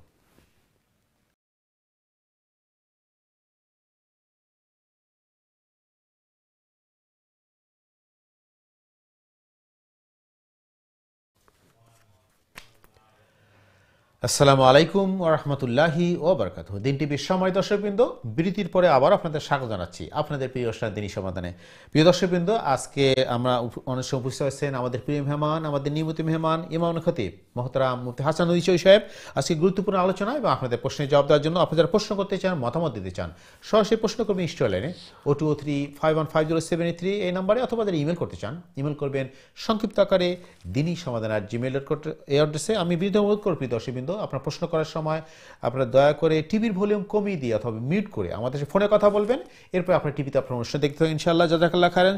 চলে যাচ্ছে মহতরম, আমাদের দর্শক লাইনে আছেন, প্রশ্ন নিয়ে আসি ইনশাআল্লাহ, আলোচনা চলে যাব। চলে যাচ্ছে আমাদের সম্মানিত দর্শক আছে। দর্শক, আপনাকে ধন্যবাদ, আপনি অনেকক্ষণ লাইনে আছেন, জাযাকাল্লাহ খাইরান। আপনার প্রশ্ন করুন প্লিজ। সম্মানিত দর্শক, আসসালামু আলাইকুম। দর্শক, আপনি শুনতে পাচ্ছেন? দর্শক, আসসালামু আলাইকুম। আসসালামু আলাইকুম। ওয়ালাইকুম আসসালাম রাহমাতুল্লাহ। জি ভাই, কি প্রশ্ন বলেন? জি আমার একটা প্রশ্ন ছিল, এই যে উমরা বা হজে খুব কয়ে তখন যে একটার বেশি উমরা করা বিধান নাই। আচ্ছা, জি এটা তো জানতাম। আচ্ছা, বুঝতে পারছি। আচ্ছা, ঠিক আছে। আর কোনো প্রশ্ন আছে? জি, ধন্যবাদ আপনার প্রশ্নের জন্য। আপনি দয়া করে ফোন রেখে আপনি টিভিতে অনুষ্ঠান দেখতে থাকুন ইনশাআল্লাহ। আমরা আপনার প্রশ্নে দেওয়ার চেষ্টা করবো মহতরাম। আমরা সময় দর্শক প্রশ্ন দিয়ে শুরু করি। উনি শুনছেন যে বলা হচ্ছে একটা বেশি উমরা করার কোনো বিধান ইসলামে নাই, এটা? জি জনাব, আসলে মানে একটার উপরে এই উমরা করার বিধান নাই, এই কথাটা কিন্তু সঠিক নাই। বিষয়টা হইল, কোন কোন ওলামায়ে কোন যে এক সফরে একাধিক উমরা করার আলাদা কোনো ফজিলত নাই। রসুল করিম সাল্লাল্লাহু আলাইহি ওয়াসাল্লামে এক সফরও একাধিক উমরা করছেন না। আর দ্বিতীয় কারণ হইল যে আপনি যদি বারবার উমরা করেন, তাইলে অন্যান্য যারা আছেন, যারা নতুন উমরা লেগেছেন, তারার লাগে কিন্তু কষ্ট হয়ে যায়, কারণ জায়গাটা তো আপনার সীমিত। এই হিসাবে যে আপনি একবার উমরা করার বাদে আপনি তওয়াফ যদি করেন বেশি বেশি, এটা বালা যদি সুযোগ থাকে, আর আপনি একাধিক উমরাও করতে পারবা, কোনো অসুবিধা নাই। যে উমরার বিধান নাই, কথাটা সঠিক নাই, মানে একাধিক উমরার মাঝে আলাদা ফজিলত নাই, ওটা হয়েছে। আশা করি ক্লিয়ার আছে ইনশাআল্লাহ। সময় দর্শক, আশা করি আপনার প্রশ্নের জবাব পেয়েছেন। আপনার ধন্যবাদ আপনার প্রশ্নের জন্য। মোহতারাম, আমরা একটু বিরতির আগে আমাদের বেশ কিছু প্রশ্ন আসছে গীবত নিয়ে এবং হারাম হালাল নিয়ে, একটু আলোচনা করা দরকার। সম্মানিত দর্শকগুলো যারা আমাদের সাথে আছেন, আসলে এই খুবই গুরুত্বপূর্ণ জিনিস আমাদের সম্মানিত দর্শকরা প্রশ্ন করছেন আজকে গীবত নিয়ে এবং হারাম নিয়ে। আমরা চেষ্টা করবো একটু আলোচনা করার জন্য, যদিও আমাদের সময় খুব কম। আমাদের প্রশ্ন দর্শক লাইনে আছেন, আমরা চেষ্টা করি আগে দর্শক প্রশ্ন নিয়ে আসি, এরপরে আমরা আলোচনা করে যাবো। চলেছে আমাদের সময় দর্শক আছে। সময় দর্শক, আসসালামু আলাইকুম। আপনার প্রশ্ন করুন প্লিজ। আসসালামু আলাইকুম। ওয়ালাইকুম আসসালাম ওয়া রাহমাতুল্লাহ। জি, আপনার কি প্রশ্ন বলেন? আমার একটা প্রশ্ন, জোহর নামাজের ইমাম সাহেবের লগে 4 রাকাত জুমাত আমার নামাজ পড়ে যাইছে, আগর 4 রাকাত পড়তাম পারছি না। আগর 4 রাকাত পড়বার আগে গিয়া দেখি জুমাত আরম্ভ হয়ে গেছে, জুমাত শুরু হইছে। জি, আপনি একটু লাইনে থেকে আপনার কথা বুঝি। জানি পরে এখন আমি ফরর 2 রাকাত পড়তাম না, আগর 4 রাকাত পড়তাম পয়লা। জি, আপনার প্রশ্ন আমরা ক্লিয়ারলি বুঝতে পারিনি। আপনি বলছেন যে সময় দর্শক, আসসালামু আলাইকুম দর্শক। আমি বুঝছি আসলে প্রশ্নটা আমরা আপনি বুঝতে পারছেন? ওকে, আপনি ধন্যবাদ দর্শক আপনাকে। আপনি প্রশ্ন ছিল যে ফজরের নামাজ মিস করছেন 2 রাকাত, জোহরের নামাজ জামাতে যে দেখেন জামাত শুরু হয়েছে, তাহলে কি কোনটা করবেন? এটাই তো প্রশ্ন ছিল নাকি? আচ্ছা, ঠিক। জি, আগে এটা উত্তর দেব। জি জি জি ভাই, আপনার মানে প্রশ্ন হইল যে আপনি জোহরের নামাজও যাওয়ার বাদে আপনি জোহরের ফয়লা সুন্নত পড়তে পারছেন না, গিয়া দেখছেন ফরজ আরম্ভ হয়ে গেছে। এখন ফরজ শেষ করার বাদে আপনি পয়লা ও 4 রাকাত পড়বা না বাদের 2 রাকাত পড়বা? আসলে বিষয়টা হইল আগে পয়লা আপনি বাদের 2 রাকাত পড়বা, এর বাদে 4 রাকাত পড়বা। তার কারণ এই যে আপনি দেরিতে গেছেন পয়লা 4 রাকাত পড়তে পারছেন না, এটার লাগি কিন্তু বাদের সুন্নত দায়ী নাই, আমি দায়ী, কারণ আমি দিতে ডিলে করছি। সুতরাং পরের সুন্নতের আপনি জায়গা থেকে সরাইতে না, পরের সুন্নত তার জায়গা আগে পড়বা, এর বাদে 4 রাকাত পড়বা। আর যদি আগে 4 রাকাত পড়িলেন বাদে সুন্নত ফরজ তবু আদায় হইব, কারণ দুইটা সুন্নত ফরজ নাই। আশা করি ক্লিয়ার আছে ইনশাআল্লাহ। মোহতারাম, আমার সময় দর্শক সুন্দর প্রশ্ন। আমরা এর আগে তো একটা আলোচনা করছিলাম যে আমাদের সিরিয়াল যেটা এটা মেইনটেইন করে, এটা কি শুধু ফরজ নেওয়ার জন্য না সুন্নতের জন্য সিরিয়ালটা ঠিক করতে হবে? ফরজের জন্য, কিন্তু সুন্নতের জন্য দরকার। সুন্নত আমরা যে কোনো সময় আমরা জোহরের সুন্নত, আসরের সুন্নত, মাগরিবের সুন্নত আমরা যে কোনো সময় পড়তে পারি, যেরকম দরকার হয়। জি জাযাকাল্লাহ খাইরান। সময় দর্শক আপনার ধন্যবাদ আপনার প্রশ্নের জন্য। আশা করি আপনার প্রশ্নের জবাব পেয়ে গেছেন। আমরা চলে যাচ্ছি আমাদের পরবর্তী দর্শকের কাছে, দেখি কি আছেন লাইনে। সময় দর্শক আসসালামু আলাইকুম, আপনার প্রশ্ন করুন প্লিজ। ওয়ালাইকুম আসসালাম রহমতুল্লাহ। জি আপনার কি প্রশ্ন বলেন? জি দর্শক আসসালামু আলাইকুম। হ্যালো, ওয়ালাইকুম আসসালাম, আপনার প্রশ্ন বলেন। আমার প্রশ্ন হইল অস্কইরা যে দাঁড়িয়ে রাখে মানুষে, শুনছেন নি? জি আমি শুনতে পাচ্ছি, আপনি বলেন, আপনার কথা ক্লিয়ার শুনতে পাচ্ছি। অসুস্থতার কারণে যদি এটা হসপিটাল তারা ফালাইয়া দেয় গুনাহ আছে না? আচ্ছা জি ক্লিয়ার, বুঝছেন? ওকে জি আপনার প্রশ্ন, আপনি কি আম্বিয়া আলী বলছেন? আপনার প্রশ্ন আমরা বুঝতে পারছি। জি আপনার ধন্যবাদ, ধন্যবাদ আপনাকে, অনেক কষ্ট করে ফোন করছেন জন্য। আমার প্রশ্নটা বুঝছেন না? জি বুঝছি। আপনি দাড়ি করে হজ করার পরে দাড়ি রাখলে যদি হাসপাতাল হসপিটাল, আমার স্বামী আর কি তাই না রোগী হসপিটাল, ওরা না জিগাইয়া দাঁড়িয়ে হাঁটতে লাইছে আর কি। জি অসুস্থ দাঁড়িয়ে তো মুখ আর অসুস্থ তো আর শরীর তো দাঁড়িয়ে হাঁটলো কেন? আচ্ছা জি এটা গুনাহ হইব না? আচ্ছা জি বুঝতে পারছি আপনার প্রশ্ন। আপনাকে ধন্যবাদ, আপনি কষ্ট করে ফোন করছেন। আসসালামু আলাইকুম। ওয়ালাইকুম আসসালাম ওয়া রাহমাতুল্লাহ। আপনাকে ধন্যবাদ আমার প্রশ্নের জন্য। জি মোহতারাম। যে প্রথম জিনিস হইল যে ওই দাড়ি কিন্তু যখন দাড়ি উঠবো তখন থেকে রাখা ফরজ, যদি আমরা সমাজে হজ করার বাদে রাখুন সেটা যাই হোক।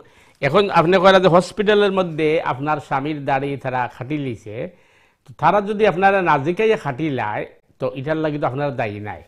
আরেকটা হইল যে অনেক সময় ওই কিতা যে ক্যান্সার রোগী বা অন্য কোনো রোগের কারণেও কিন্তু চুল দাড়ি ফড়ি যায়, তো এটা যদি ফড়ি যায় তো এটার লাগি তো মানে দায়ী নাই। আর হসপিটালে যদি দাড়ি আপনারা নাজিকে খাটি লায় আপনি গুণাগার হইতা নাই, তবে আপনারা তারা কি করুক চার্জ করুক যে তোমরা খেনে আমরা নাজিকে খাম করলাই, কারণ এটা কিন্তু তো সিস্টেম না, এটা আইনেও এটা এলাও করে না যে নাজিকে আপনার দাড়ি ফালাই দিত অথবা মনে করুক কোনো কি করতো, তারা তো আপনারা এই কি নিত মতামত নিত আসিল। সুতরাং আপনারা চাইলে তারা কিন্তু চার্জ করতে পারবা। আর এটার লাগে অবশ্য গুণাগার হইতে নাই যদি তারা জিজ্ঞেস না ফেলাই দিছে ইনশাআল্লাহ।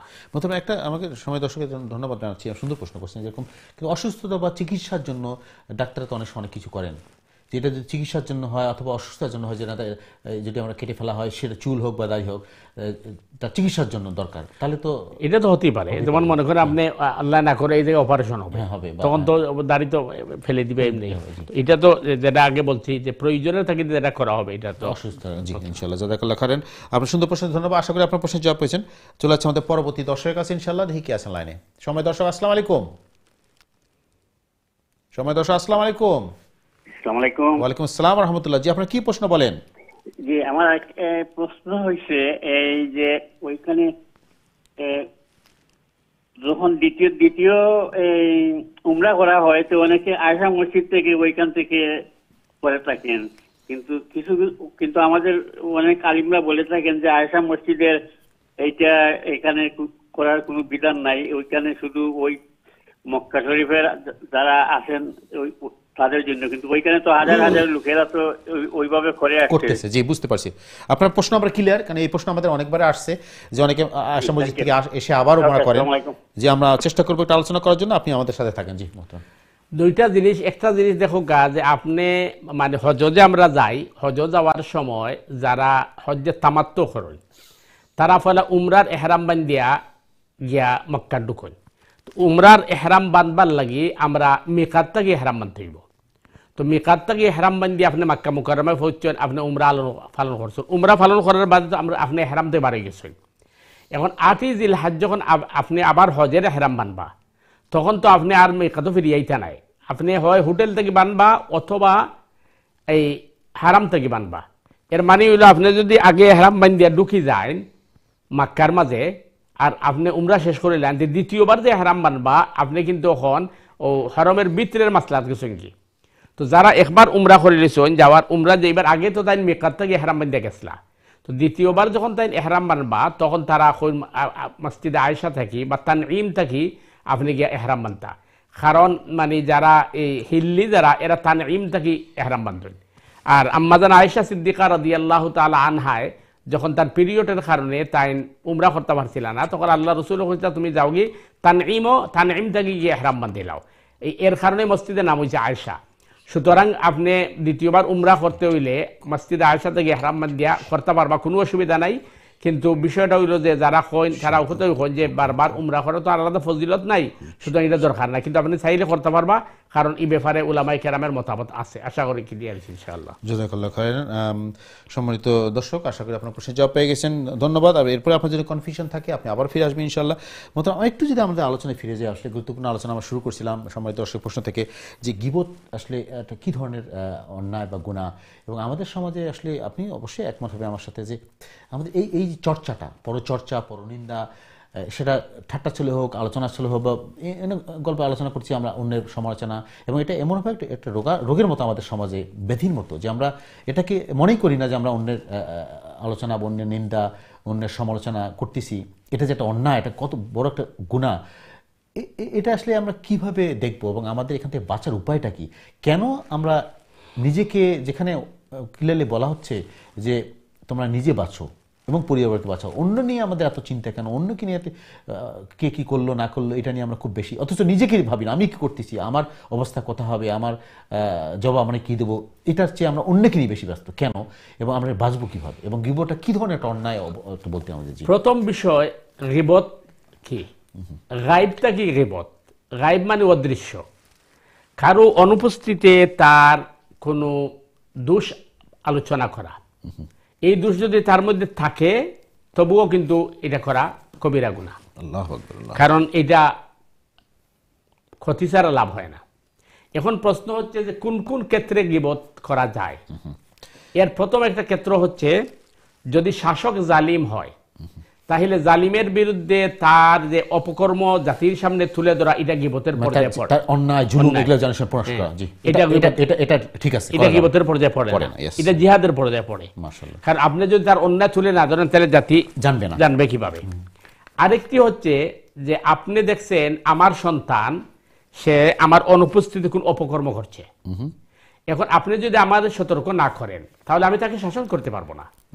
আপনি এই যে আমার কাছে এসে বলছেন যে আপনার সন্তানকে অমুক জায়গায় দেখছি সেই অপকর্মে লিপ্ত, এটা গীবত নয়, এটা হলো আপনি সংশোধনী নিয়ত করছেন। আরেকটা হইলো উস্তাদে যখন ছাত্রদেরকে পড়াবে তখন, আরেকটা হইলো যে আপনাকে একজন এসে বলছে যে অমুকের সাথে আমার একটা আত্মীয়তার বিষয়, বিবাহ সাথী ব্যাপারে ছেলের অথবা মেয়ের কোনো আপনার সম্বন্ধ এই মেসেজ নিতে চাইছে। এখন তার যদি কোনো ত্রুটি থাকে আর আপনি এটা মানে সতর্ক করার জন্য বলেন, এটা হারাম নয়। তবে এখানে একটা সমস্যা হচ্ছে যে আপনি সরাসরি আবার কৌশল অবলম্বন করতে হবে। অনেক ক্ষেত্রে মনে করেন একজন মেয়ে অথবা ছেলের তার এই দোষটা আছে, আর আপনি ওই পক্ষকে বলে দিয়েছেন, কিন্তু এরপরেও বিবাহ হয়ে গেছে, তখন দেখবেন সে মনে করবে যে হয়তো আপনার সাথে মনে ওদের কোনো শত্রুতা ছিল। এই জন্য সতর্কতার সাথে তাদেরকে বলতে হবে যে ভাই আপনি আমাকে জিজ্ঞেস করছেন, কিন্তু আমি যতটুকু জানি এই কি আর কি গীবতের উদ্দেশ্য নয়, তাকে বোঝানোর জন্য আপনি যদি ভালো মনে করেন আপনার সম্বন্ধ করতে পারেন। গেল তিনটা পর্যায়ে। আরেকটি পর্যায়ে হচ্ছে আপনি আমার ভাই যেটা বলছেন যে কাউকে তার এই চোখের সামনাসামনি কাউকে আপনি ওই সত্য কথাটা বলে দাও না, সত্য কথা নয়, তাকে খুঁটা দেওয়া অথবা তাকে কোনো কথাকে তাকে আপনার লজ্জিত করা, এটা কিন্তু ঠিক নয়।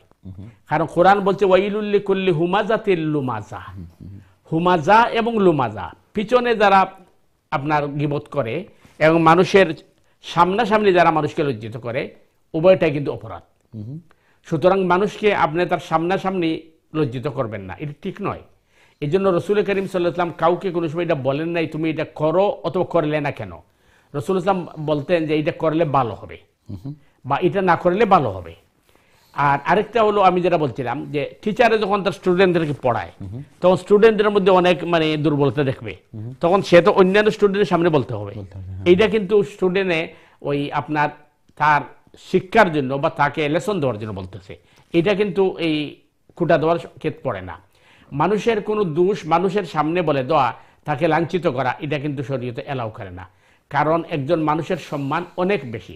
হ্যাঁ, যদি দেখা যায় তার মধ্যে কোনো ত্রুটি আছে বা দোষ আছে, তখন তাকে কৌশলে বুঝাইতে হবে। হয়তো মনে করেন আপনি এই তারা প্রাইভেট নিয়ে বললেন যে ভাই দেখেন এই জিনিসটা কিন্তু সুন্দর না বা এটা ঠিক হয় নাই, অথবা ওই যে মিটিংয়ে আসেন ওইখানে যদি তার কোনো এই নিজস্ব মানুষ থাকে, উনার সাথে গিবত নয়, আপনি ওই সংসদের জন্য বলতে পারেন যে ভাই যেটা করলো এটা তো সুন্দর হয় নাই, তখন তারে প্রাইভেট বুঝাইতে হবে।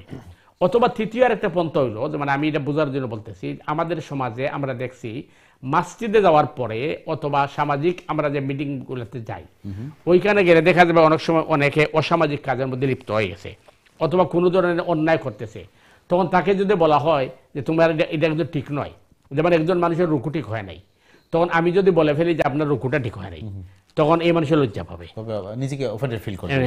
এই জন্য এটা এইভাবে না বলে এটাকে কমন ভাবে বলা যেতে পারে যে আমরা মানে নামাজের রুকু সাজদা ঠিক না করলে আমরা কিন্তু নামাজ সহি হবে না এবং আল্লাহর কাছে জবাবদিহি করতে হবে। তখন যিনি যার মধ্যে যে ত্রুটি আছে সে বুঝে ফেলবে যে এইটা এইভাবে।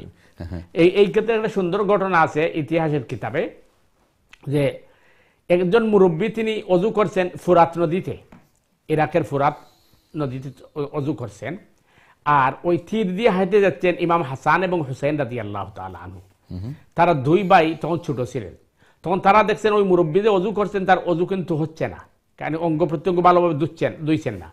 তখন তারা চিন্তা করছেন যে এই মুরব্বীর তো অজু হচ্ছে না, এখন যদি আমরা মুরব্বীকে যাইয়া বলি আপনার অজু হচ্ছে না, তখন মুরব্বী বলবেন 60-70 বছর বয়স, তোমরা কি আমাকে শেখাও? ওরা তো আর ইমাম হাসান আর হোসেনকে চিনেন না।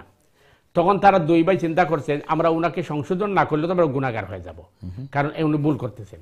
তখন তার দুই ভাই পরামর্শ করছেন যে আমরা ওই মুরব্বীর কাছে যাই, যাইয়া বলি চাচা আপনি তো মুরব্বী মানুষ, আপনার নলেজ আমাদের চেয়ে অনেক বেশি, তো আপনি আমাদের চেয়ে জানেন বেশি, আমরা অজু করি দেখেন আমাদের অজু হয় কিনা।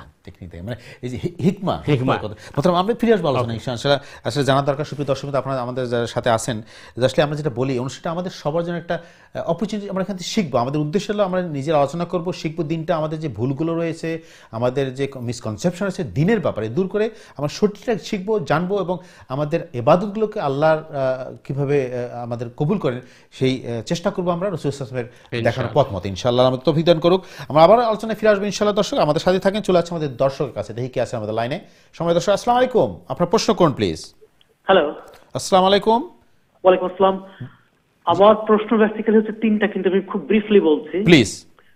প্রশ্নটা হচ্ছে যে মৃত মা বাবার যদি কোনো কাজা, নামাজ এবং রোজা থাকে, ওগুলো কি সন্তানরা এখন আদায় করতে পারবে? আচ্ছা, দ্বিতীয় প্রশ্ন বলেন। জি। আর আরেকটা প্রশ্ন হচ্ছে যে মৃত বাবা মা যদি হজ না করে যে থাকে, ওনাদের হজ কি আমরা এখন আদায় করে দিতে পারবো? আচ্ছা, তৃতীয় প্রশ্ন। দর্শক আপনি লাইনে আছেন? হ্যাঁ আমি লাইনে আছি। আমার দ্বিতীয় প্রশ্ন করবো? থার্ড প্রশ্ন বলেন। দ্বিতীয় প্রশ্ন পেয়ে গেছি, থার্ড প্রশ্ন বলেন। থার্ড প্রশ্নটা হচ্ছে যে মা বাবা মারা যাওয়ার পর ওনাদের জন্য কোনটা বেস্ট সদকা জারিয়া আমরা করতে পারি? জি আমি লাইনে আছি। জি, আপনার আর কোনো প্রশ্ন আছে? সরি, আর কোনো প্রশ্ন আছে আপনার? No, that's it. That's fine.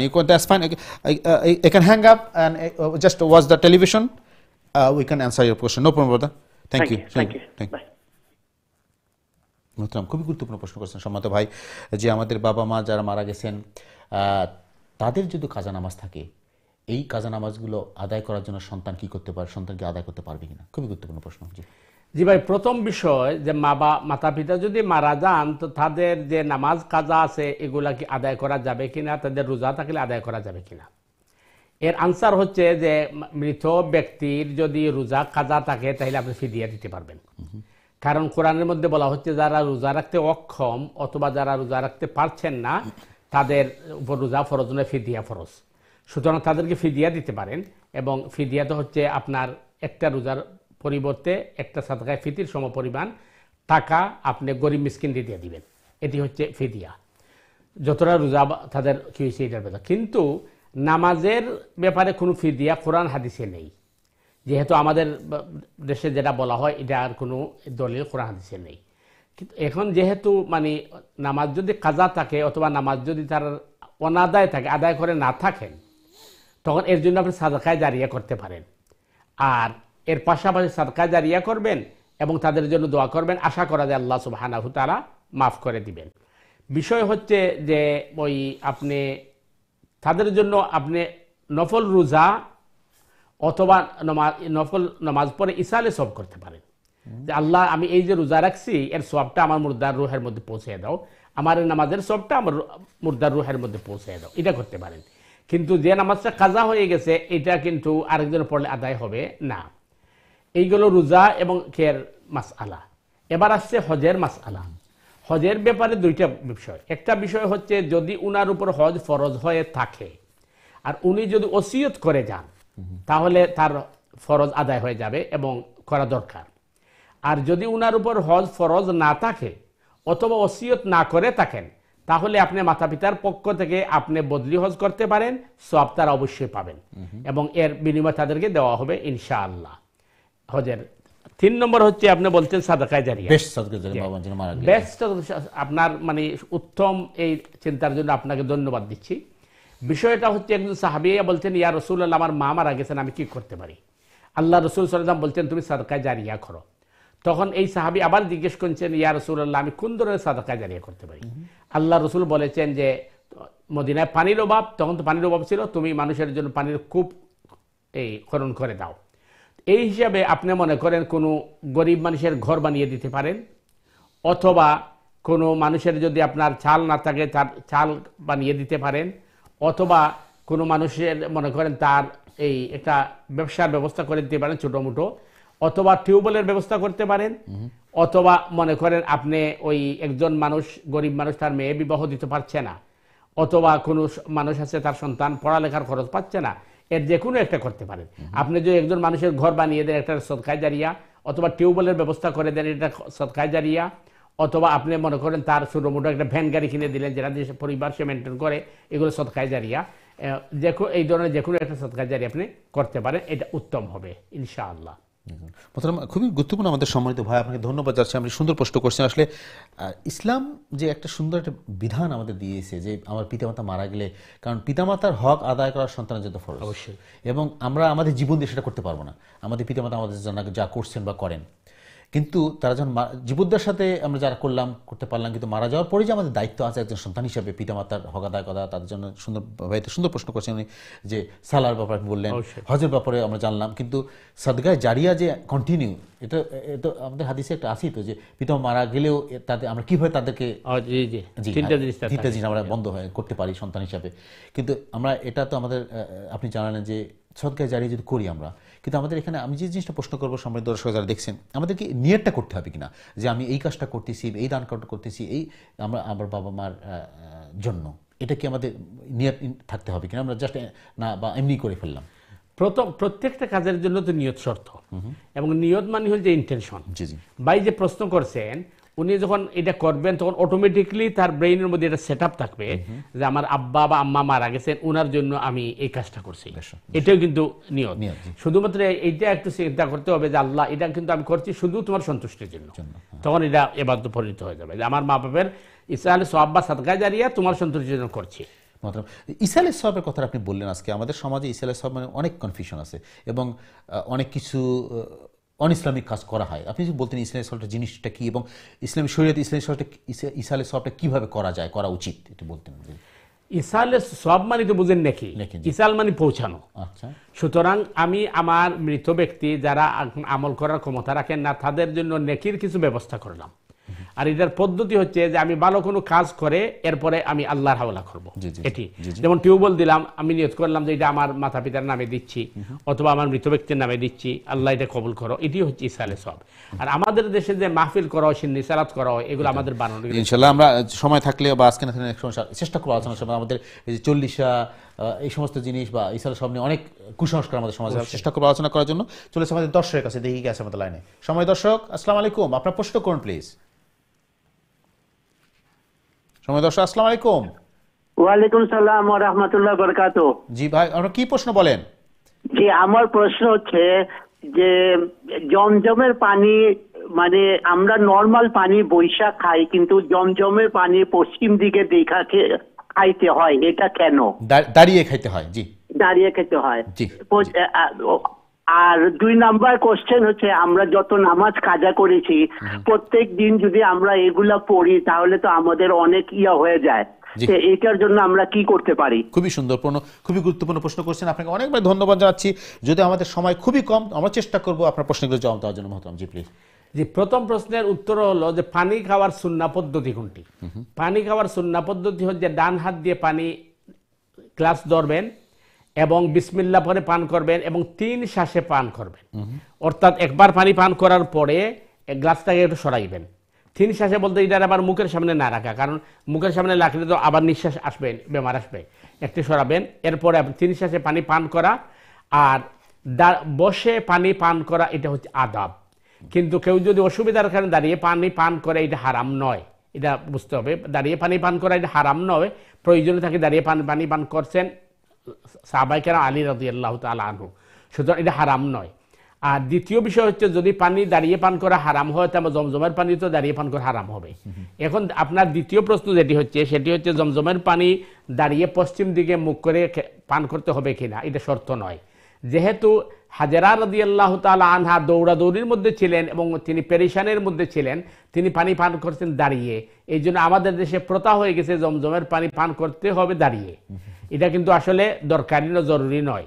এবং সাফা মারওয়া সাই করার সময় এখন জমজমের পানির ব্যবস্থা রাখা হয়েছে। ওই জায়গায় কিন্তু আপনার বসার সুযোগ নেই, এখানে মানুষে দৌড়ছে, ওই জায়গার মধ্যে আপনি একটা সাইডে দাঁড়িয়ে পানি পান করছেন। জমজমের পানি বসে পান করা যায়, এটার মধ্যে কোনো অসুবিধা নাই। দাঁড়িয়ে পান করার আলাদা কোনো ফজিলত নাই। এবং দ্বিতীয় যেটি আপনি বলছেন নামাজের ক্ষেত্রে, যে অনেক নামাজ কাজা হয়ে গেছে, এই নামাজটাকে আমি কিভাবে আদায় করব? প্রত্যেক দিন নামাজ আদায় করা এটা তো সম্ভবপর নয়। তো এই বিষয়টা আমরা অন্য আগামী সপ্তাহে ইনশাআল্লাহ, আমরা যদি আপনি আবার আসেন তো আমরা আলোচনা করব ডিটেলস। আর সহজ পন্থা হচ্ছে যে আপনি যতটুকু পারেন আদায় করেন, আর নফল সালাহ আদায় করবেন, আল্লাহর কাছে তওবা ইস্তেগফার করবেন। এই বিষয়ে একটু ডিটেলস আলোচনা করার দরকার। আমাদের সময় এখন প্রায় শেষ হয়ে গেছে। তো আগামী সোমবার যদি আপনি আসেন তো আমরা এই বিষয়ে বিস্তারিত আলোচনা করবো ইনশাআল্লাহ। জাযাকাল্লাহ খাইরান। সময় দর্শক, আপনি ধন্যবাদ জানাচ্ছি আপনি সুন্দর প্রশ্নের জন্য। প্রিয় দর্শকবৃন্দ, আপনারা দেখলেন আপনাদের প্রিয় অনুষ্ঠান দ্বীনি সমাধান। আজকের সময় একদম শেষ। আমরা আমাদের অন্তঃস্থ থেকে আমাদের সম্মানিত মেহমানকে ধন্যবাদ দিচ্ছি, শুকরিয়া আদায় করছি। আল্লাহ তাকে দীর্ঘ দান করুক, সুস্থ দান করুক, যাতে আমরা তার কাছে আরও বেশি কোরআন হাদিসের আলোচনা শুনতে পারি, আমরা মাসলা শিখতে পারি তার কাছে, যাতে আমরা উপকৃত হব। প্রিয় দর্শকবৃন্দ, আপনারা যারা শুরু থেকে আমাদের অনুষ্ঠান দেখলেন, প্রশ্ন করলেন, মতামত দিলেন, আপনার সবাইকে শুকরিয়া, ধন্যবাদ জানাচ্ছি এবং আগামী অনুষ্ঠান দেখার জন্য আমন্ত্রণ যাচ্ছি। আজকের মতো বিদায় নেব ইনশাআল্লাহ, সময় স্বল্পতার জন্য। আল্লাহ ততক্ষণ পর্যন্ত আমাদের সুস্থ রাখুন, সহিহ সালামত রাখুন, দ্বীনের পথে রাখুন, এই প্রত্যাশায় নিয়ে আজকের মতো বিদায় নিচ্ছি ইনশাআল্লাহ। আসসালামু আলাইকুম ওয়া রাহমাতুল্লাহি ওয়া বারাকাতুহু।